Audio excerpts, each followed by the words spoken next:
우리는 지난주 동일한 본문 말씀을 통해서 바울 사도가 나를 본받으라 권면하였고, 또 우리를 본받은 것 같이 너희도 본이 되는 삶을 살라고 권면을 했음을 돌아본 바가 있습니다. 오늘 동일한 제목을 통하여 세 가지로 말씀을 드립니다.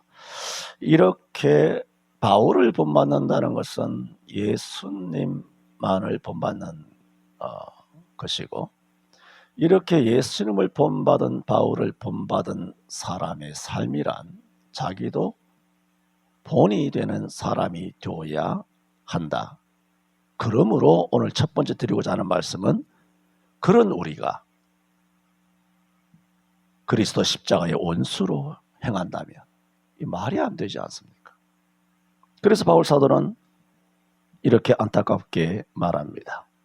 이렇게 나를 본삼고 너희들 본이 되어야 하는데, 18절에 내가 여러 번 너희에게 말하였거니와 이제도 눈물을 흘리며 말하노니 여러 사람들이 그리스도 십자가의 원수로 행하느니라 했습니다.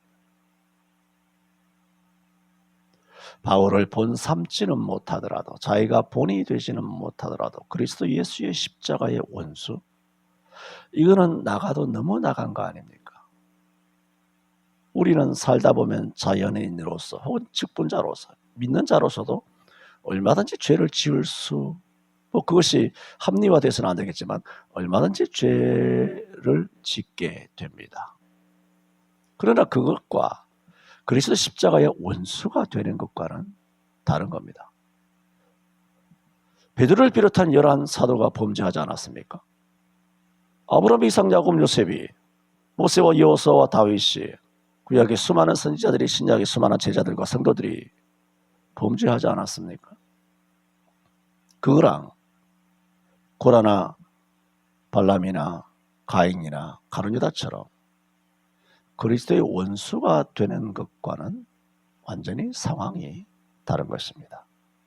그래서 바울 사도는 나를 본받아라, 너희도 본 되는 사람이 되라고 했지만은, 바울이 뜨거운 눈물을 흘리면서 그들에게 말할 수밖에 없었던 것은, 한두 사람이 아니고 여러 사람들이 그리스도 십자가의 원수로 살고 있다는 겁니다.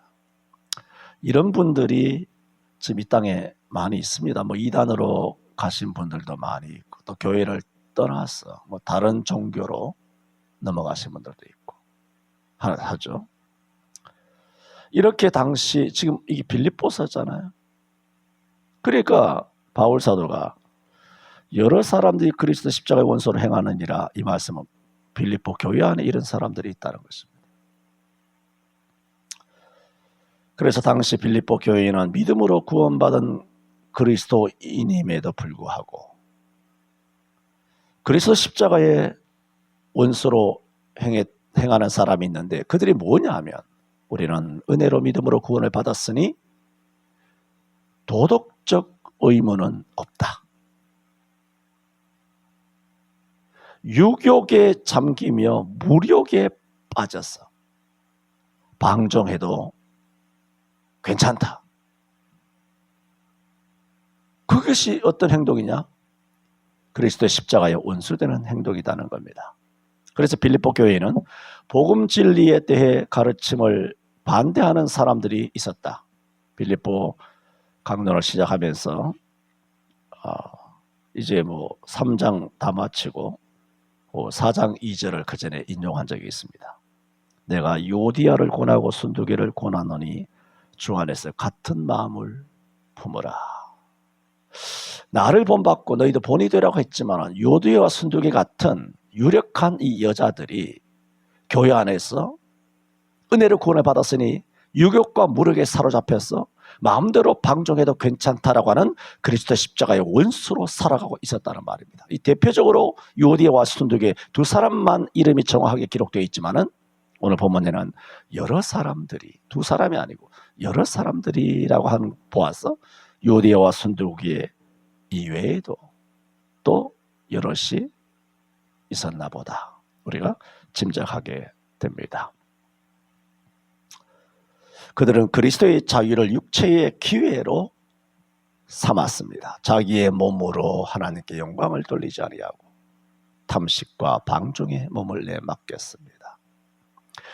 우리가 너희 몸을 하나님이 기뻐하시는 거룩한 산 제사로, 로마서 12장 1절에 있는 것처럼 우리 몸을, 우리의 삶을, 우리 전인격을 하나님이 기뻐하시는 그 산 제사로 드리는 것이 바울을 닮아가는 거고, 우리도 본이 되는 삶을 살아가는 것인데, 이런 것을 아싸리 다 무시해버리고 방종의 육체의 기회에 내 몸을 마음대로 탐욕과 무력에 내맡긴다면, 이것은 바울을 닮아가는 것은 고사하고 이것이 그리스도 십자가의 원수의 행위라는 겁니다. 갈라디아 5장 13절에도 형제들아 너희가 자유를 위하여 부르심을 입었으나 그러나 그 자유로 육체의 기회를 삼지 말고 오직 사랑으로 서로 종노릇 하라. 이 자유는 육체의 기회를 삼을 범죄할 자유가 아니라는 겁니다. 이 자유는 언제든지 우리가 때를 따라 긍휼하심을 받고 돕는 은혜를 얻기 위하여 하나님의 보좌 앞에 언제든지 법궤 앞으로 나올 수 있는 신령한 자유를 말하는 겁니다. 마음대로 죄를 짓고 마음대로 행동하는 그 자유는, 그 자유가 아니라 방종인데, 빌립보 교회 십자가의 원수로 살아가는 여러 사람들은 방종을 자유로 합리화한 것입니다. 이렇게 살아가는 그리스도인들이 많이 있죠. 많이 있다는 그것은 내가 제외가 되는 것은 아닙니다. 이렇게 빌립보 교회는 이런 중대한 약점을 가지고 있는 유력한 사람들이 있어서 그래서 십자가의 원수를 행하는 사람들이 있었습니다. 갈라디아뿐만 아니라 그 당시에 AD까지 갈 것도 없고 그냥 한 AD가 서기지만은 서기 한 80년경 이후로부터 최초로 등장하는 이단이 흔히 말해서 그노시스주의, 여러분 영지주의라고 많이 들어봤지 않습니까? 갈라디아서를 강론할 때도 이런 영지주의와 같은 세력들이 빌립보 교회에서도 있었다는 겁니다. 초대 교회의 최고로 만연한 이단이 바로 영지주의입니다. 그들은 하나님이 천지를 창조하실 때부터 영과 물질이 있었다는 겁니다. 이 영을 그들이 말했을 때 영은 있었을 수 있죠. 영은 천사들도 있었으니까, 마귀들도 그때 천지 창조하기 전에 피조물이니까 영은 있었다고 치더라도 물질이 있었다? 없었죠. 천지를 창조하면서 물질이 피조가 되기 시작한 것이죠. 그런데 이 영지주의의 출발은 뭐냐면, 하나님이 천지를 창조하실 때부터 영만 있었던 것이 아니라 물질도 있었다는 거예요. 그러면서 영은 선하고 물질은 모두 다 악하다는 겁니다. 그러므로 세상에 죄악이 존재하는 이유는 뭐냐? 세상의 모든 것은 다 물질이잖아. 우리도 다 물질이죠. 육체가 다 물질이에요. 흙이니까 흙에서 나온 거 아닙니까? 그러므로 하나님이 천지를 창조하실 때 영은 선하고 물질이 악한 이 두 가지 존재가 있었는데, 존재가 아니라 그런 상태가 있었는데, 악한 물질에서 이 땅에 우리가 눈에 보이는 이 세상의 모든 것이 물질이 악한데, 악한 데서 모든 것이 만들어졌기 때문에 만들어진 피조 세계는 전부 악하다는 겁니다. 그러므로 우리도 악한 거예요. 이 육체도 악한 거죠. 거기서 천지 창조할 때부터 악한 물질에서부터, 그러니까 출발부터가 말하자면 이 논증의 출발부터가 틀린 논제잖아요. 틀린 정의잖아요. 왜? 태초에 물질이 없었는데 두 상태가 있다 해놓고는 거짓말로 물질은 악한데 피조된 것은 다 물질이므로 물질에서 나왔고, 그러므로 물질이 악할 뿐만 아니라 피조된 모든 것은 악하다는 거예요. 그러므로 우리도 악한 거예요. 그런데 영은 선한 거예요. 그래서 하나님이 주신 영은 극히 선하고 우리 육체는 악하다는 거예요. 그러므로 악한 이 몸뚱아리로 악을 짓는 것은 당연하다는 거예요. 우리 책임이 아닌 거죠. 왜? 그렇게 우리가 지어졌기 때문에. 그래서 그노시시 영지주의라고 하는 사람은 육체를 가지고 있는 한 우리는 무엇을 하더라도 어차피 악하게 되어 있다는 거예요. 근데 어차피 악하게 되어 있는 것은 우리 책임이 아니라는 거예요. 우리가 어차피 악한 물질로 만들어졌기 때문에. 논리가 들어보면 그럴싸하지 않습니까? 그래서 우리는 육체는 원래 악함으로 이 악한 육체로 무엇이나 하고 싶은 대로 해도 그 큰일이 아니라는 거예요. 그것은 당연한 수순이라는 거예요. 그것은 당연한 과정이에요. 육에서 선이 나올 수는 없다. 그런 논리입니다. 그러므로 저들은 인생은 어차피 악함으로 모든 악한 것을 경험하지 않으면 완전한 인간이 아니다. 이런 논리로 우리는 악하기 때문에 모든 악한 것을 경험하는 것, 그것이 악한 인간이 완전한 인간이 되는 길이다. 웃기지 않습니까? 이 때문에 저들에게 있어서 죄를 범하는 것은 모든 악한 것을 경험함으로 완전한 악한 인간이 되는 과정에서 의무 과정에 지나지 않는다. 그래서 오늘날에도 꼭 영재주의는 아니지만 우리 이 땅에서 신앙생활하는 교회 안에도 이와 유사한 두 종류의 그리스도인이 있습니다. 영지주의는 아닙니다. 그러나 사고, 생각, 행동하는 그 패턴이 죄를 대하고 또 죄를 지은 다음에 이런 거 있죠? 죄를 마음대로 지어놓고 회개하면 된다. 이게 영지주의의 같은 맥락입니다. 굉장히 위험한 거죠. 그래서 오늘날 기독교의 이 자유를 빌립보 교회에 왜곡하는 세력이 있었던 것처럼 이 땅에도 여전히 기독교의 예수님으로 말미암아 주신 이 자유를 왜곡하는 두 가지가 있어요. 첫째는 뭐냐면은 율법은 다 폐기되었다. 그러므로 우리는 무엇을 하든지 완전한 자유가 있다. 우리는 율법의 종에서 완전히 해방되었다. 그 율법을 안 지켜도 된다. 그래서 멋대로 행동해도 된다라는 율법에 대한 잘못된 판단. 율법이 다 이루어졌다는 그 율법에 대한 성경적인 해석을 자기들이 임의로 마음대로 한 것입니다. 그래서 방종하는 것을 자유로 생각하는 세력이 있고, 말하자면 첫 번째는 뭐라고요? 율법은 폐기되었다 라고 해서 함부로 하는 사람이 있어요. 주일 지키는 거, 안식일 지키는 거죠. 주일 지키는 거, 뭐 11조 하는 거. 이게 다 한국교회를 후벼파고 지금도 수도 없이 입을 대는 사람들의 그 배경에는 뭐냐? 영지주의와 맥을 같이 하고 있어요. 그 영지주의란 말이 오늘날은 없죠. 이 시대는. 그게 뭐냐 하면 율법이 폐기되었으므로 율법은 안 지켜도 된다. 그게 영지주의예요. 변질된 영지주의죠. 기도 안 해도 되고 뭐 은혜로 구원받았으니까 성경 안 읽어도 되고 뭐 11조 안 해도 되고 살인, 간음, 부모 효도 안 해도 되고 남 뭐 탐내는 거, 아니 거짓 증거하는 거, 주일 어기는 거, 우상 숭배하고 점치러 가는 거, 궁합 보는 거 요즘 여사잖아. 여사.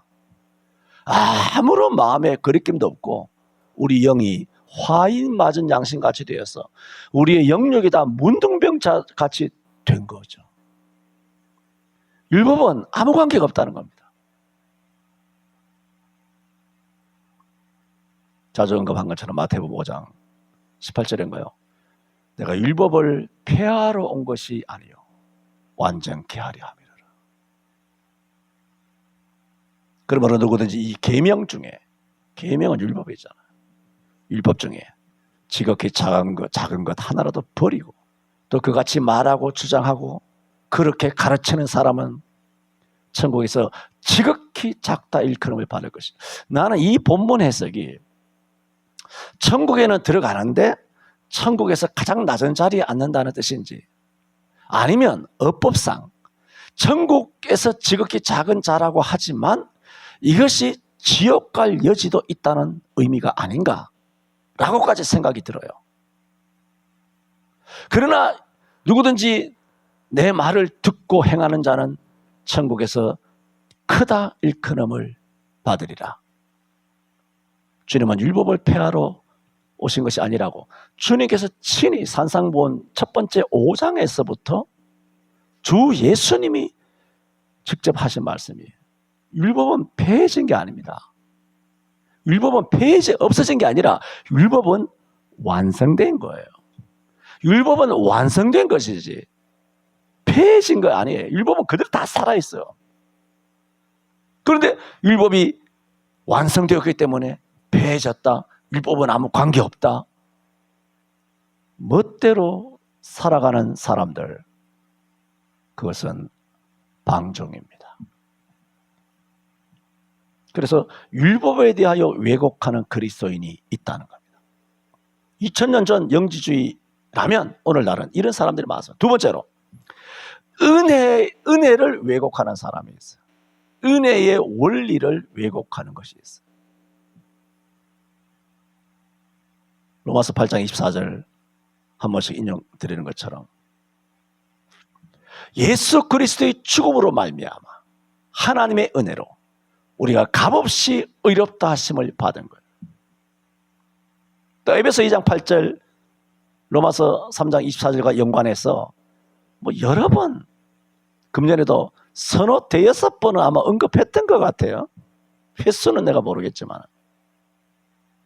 에베소 2장 8절에 너희가 그 은혜가 제일 먼저 나오죠. 그 은혜를 인하여 그 다음에 믿음으로 말미암아 너희가 구원을 얻었나니. 이 순서예요. 우리가 구원받는 순서라고요. 그러므로 예수 믿으면 구원받는다. 그게 틀린 말이에요. 왜 틀렸느냐?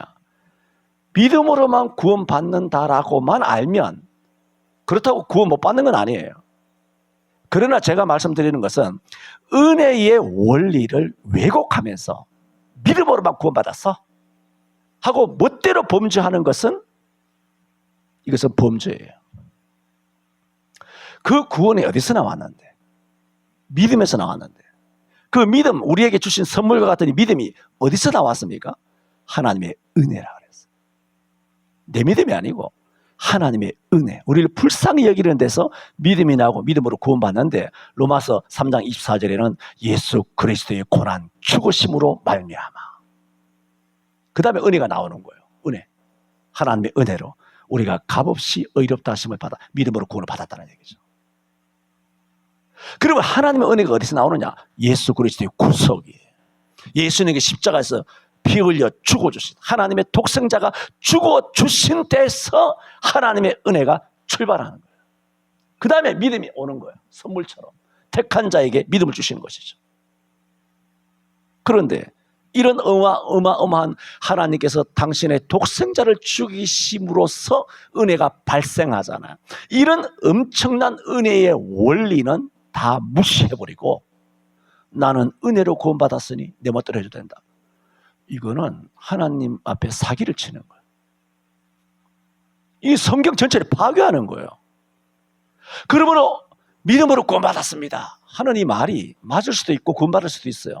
그러나 이것이 지옥 갈 수도 있어요. 이게 이런 논리로 정말 깊은 하나님의 뜻을 알지 못한 채로, 물론 십자가의 한편 강도 같은 경우라든가 아니면 지력에 딸렸다든가 아니면 바른 가르침을 받지 못했다든가, 말하자면 은혜의 원리를 왜곡하지 않은 채로 그냥 평범하게 예수 믿으면 구원받지, 이런 사람을 두고 이야기하는 게 아니에요.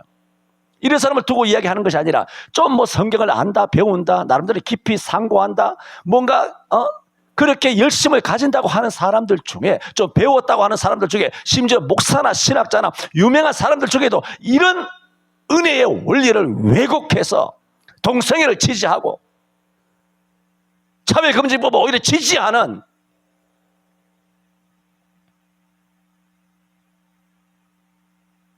저 어느 교회야? 정광훈이 아니다. 전병욱 목사는 교회가 3일교회지. 3일교회. 전에도 말씀드렸잖아요. 3일교회 전병욱 목사님은 좌익들, 오마이뉴스를 비롯한 교회 안에 침투한 좌익 간첩들에 의해서 전략적으로 그렇게 내어 쫓긴 거예요. 회개를 하려거든 하나님 앞에서 회개했으면 됐을 텐데, 혹 그런 죄를 지었더라도 하나님 앞에, 다윗도 하나님 앞에 회개했지 뭐 나와서 내가 이런 죄를 지었다 뭐 그렇게 대대적으로 공개를 했습니까? 안 했습니다. 여러분, 우리 죄를 자백하더라도 공개해야 될 죄가 있고 절대로 공개해서는 안 되는 죄가 있어요. 그렇게 해서 내 쫓겨가지고 갔잖아. 그 양반 이름 뭐지? 이 강남교회에 있었던 송태근 목사 같잖아. 이 좌익. 근데 전 이야기했잖아요. 그 인간이 유명한 손병원이 뭐니 이런 인간들 갖다 세워 가지고 동성애 지지하고 차별금지법 지지하고 지금 12.7 교회 모이는 것을 오히려 반대하며 이 정치 집회라고 아주 완전히 평가를 절하하면서 동성애를 지지해야 된다는 자기들 편의 유명한 강사들 불러가지고 그 수만 명 되는 3.1교회 젊은 청년들이 모여있는 거기에 강연하고 세미나하고 가르치는 목사가 송태근이에요. 같은 내가 시찰에 있었기 때문에 구체적으로 내가 이런저런 말 안 하지만 지금 12.7을 앞에 두고는 정말 이단이 아닌가, 그냥 빨갱이가 아니라 이단이 아닌가 싶을 정도예요. 거기가 지가 이루었습니까? 전병훈 목사님이 한 60, 70명 되는 용산이란다. 남영동에 있는, 서울역 앞에 남영동에 있는 그 조그마한 교회에 부임해가지고 뜨겁게 하루 24시간 기도해 가면서 교회를 크게 읽어서 2만 명, 3만 명 되는 거대 교회를 읽었는데 거기에 들어가가지고 교회를 빨갱이 교회로, 차별금지법 지지하는 교회로, 거의 이단이에요. 우리 교단에서 왜 저런 걸 놔두는지 모르겠어요. 12.7 반대하는 세력이. 그게 뭐냐? 은혜의 원리를 왜곡하는 거죠. 사랑해야지. 동성애도 사랑해야지. 누가 사랑하지 말라고 그랬어요? 우리는 누구든지 사랑을 해야 돼요. 그러나 그 죄는 죄는 가르쳐야 되잖아요. 죄라는 걸. 그럼 그게 선입니까? 그게 거룩입니까? 이런 악랄한 목사들이 교단에 많습니다. 은혜의 원리를 왜곡하는 자, 그런 사람들은 사랑이라고 빙자하지만 사실은 그노시스주의자들입니다.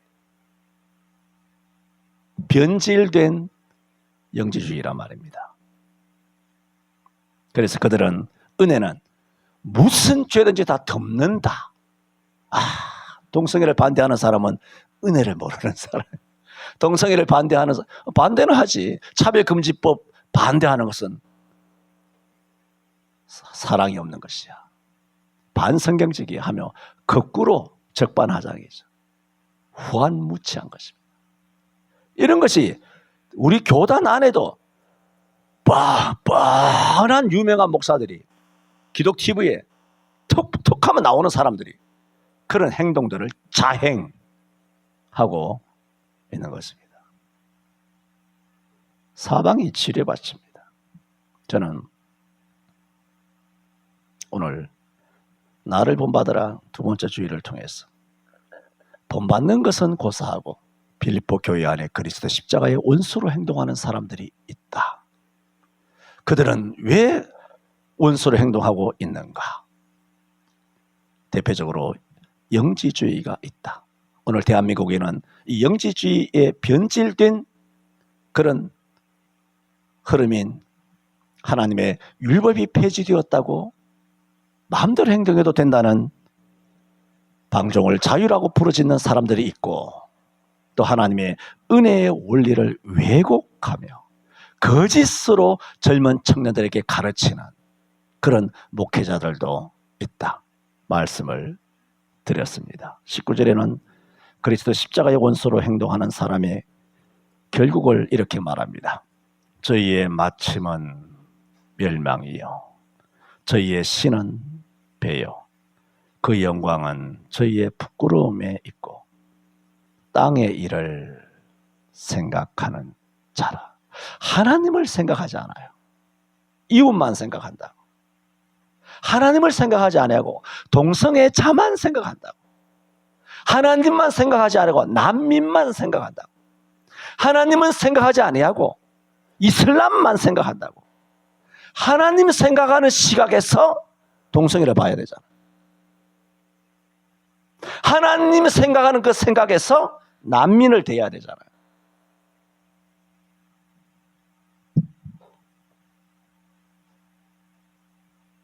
우리는 그리스도 십자가의 원수로 행동하지 않도록 율법을 폐했다 하거나 하나님의 은혜의 원리를 거짓되게 그렇게 해서는 안 될 것입니다. 기도합니다. 형제들아 너희는 함께 나를 본받는 자가 되라. 또 너희도 본이 되는 삶을 살라 하였던 바울 사도가 빌립보 교회 안에 여러 사람들이 그리스도 십자가의 원수로 행동하는 것을 바울이 눈물을 흘리며 그들을 권면한 바가 있습니다. 당시에 영지주의에 속한 많은 사람들이 하나님의 율법이 폐했다 하며 또 육으로 하는 것은 어차피 악한 것이므로 우리가 어떤 행동을 해도 우리 영혼에는 하등 영향을 끼치지 못하므로 마음대로 죄를 지어도 된다고 하여 하나님의 교회와 말씀을 무너뜨리는 부류들이 있었음을 돌아보았습니다. 오늘 이 땅에도 똑같은 영지주의의 맥락을 가진 율법이 폐했다며 방종하고 은혜의 원리를 왜곡시켰어. 하나님은 보지 아니하고 땅에 있는 사람들만 보며 거짓된 가르침을 젊은 청년들과 성도들에게 퍼뜨리는 악한 전염병자와 같이 살아가는 사람들이 많이 있습니다.